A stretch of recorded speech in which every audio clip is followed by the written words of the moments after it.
नागपुर गांव में टुन्नू चिड़ा अपनी पत्नी और अपनी दो बेटियों के साथ रहता था। उसकी एक मिठाई की दुकान थी। वो शाम को अपने बच्चों के लिए रसगुल्ले, जलेबी, समोसे और ढेर सारी मिठाइयाँ लेकर आता था। फिर तभी एक रात जब टुन्नू का परिवार सो रहा था तो गांव में भयानक बाढ़ आ गई। टुनटुनी और पिंकी बहकर समुंदर में पहुंच जाते हैं और समुंदर की लहरें उन्हें टापू पर ले जाकर पटक देती हैं। सुबह को टुनटुनी की आंखें खुलती हैं।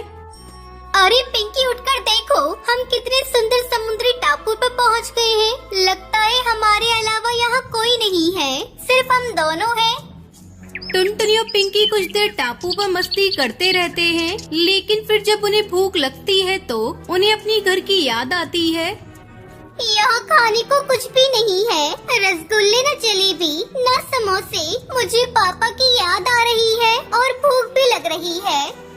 तभी वहाँ टापू पर एक भूतिया टूनी चिड़िया की आत्मा प्रकट होती है।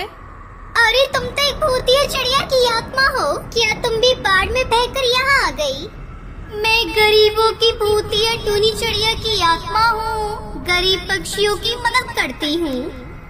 लेकिन हम गरीब नहीं हैं। हमारे पापा की बहुत बड़ी दुकान है मिठाई की गाँव में।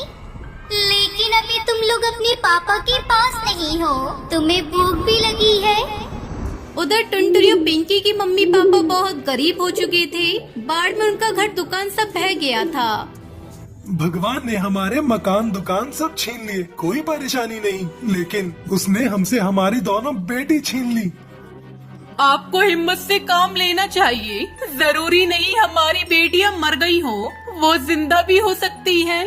वही टापू पर टुनटुनी भूतिया टूनी चिड़िया की आत्मा से कहती है, तुम भूतिया चिड़िया की आत्मा हो तो हमें घर पहुंचा दो, हमारी मदद करो प्लीज। टुनटुनी, जादूगर कालू कौवे ने मेरे उड़ने की शक्ति और मेरी जादू छड़ी छीन ली है। मैं सिर्फ अपने हाथों से छोटी मोटी काम कर सकती हूँ, जैसे खाने पीने की चीजें बनाना। ये कहकर वो उन दोनों को आइसक्रीम खाने के लिए देती है। क्या किसी तरह तुम्हारी उड़ने की शक्तियाँ वापस नहीं आ सकती, ताकि तुम हमारे गांव तक हमें पहुंचा सको, हमारे मम्मी पापा के पास?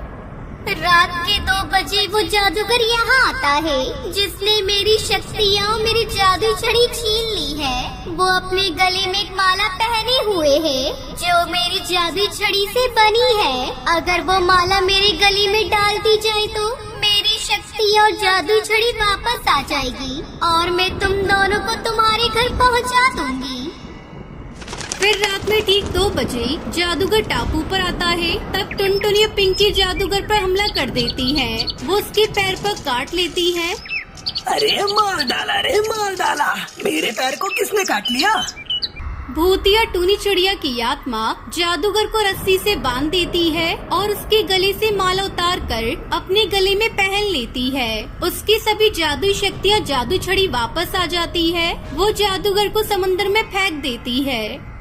टुनटुनी और पिंकी, तुम दोनों मेरे एक पंख पकड़ लो, मैं तुम्हें एक झटके में तुम्हारी मम्मी पापा के पास पहुंचा दूंगी। वो दोनों भूतिया टूनी चिड़िया की आत्मा के पंख पकड़ लेती है। वो एक झटके में दोनों को अपने मम्मी पापा के पास गांव में पहुंचा देती है। टुनटुनी के मम्मी पापा अपनी बेटियों को देखकर बहुत खुश हो जाते हैं और भूतिया टूनी चिड़िया की आत्मा का धन्यवाद करते हैं। भगवान का शुक्र है कि तुम दोनों जिंदा हो। तुम्हारा बहुत बहुत धन्यवाद भूतिया टूनी चिड़िया की आत्मा, हमारी बच्चियों की जान बचाने के लिए। गांव में सारे पक्षी गरीब हो चुके थे, सबके मकान टूट चुके थे, सबका काम धंधा ठप हो चुका था। तुम सब परेशान मत हो, मैं आ गई हूँ ना, तुम सबकी मदद करने। मैं सब ठीक कर दूंगी। वो अपने जादू से सभी के मकान दोबारा बना देती है और उनकी दुकान भी ठीक कर देती है। गांव के पक्षी गरीबों की भूतिया टूनी चिड़िया की आत्मा का बहुत धन्यवाद करते हैं। फिर वो वहाँ से अलविदा कहकर चली जाती है। बाय बाय दोस्तों, मैं जरूर आऊंगी फिर से तुम्हारे गांव में।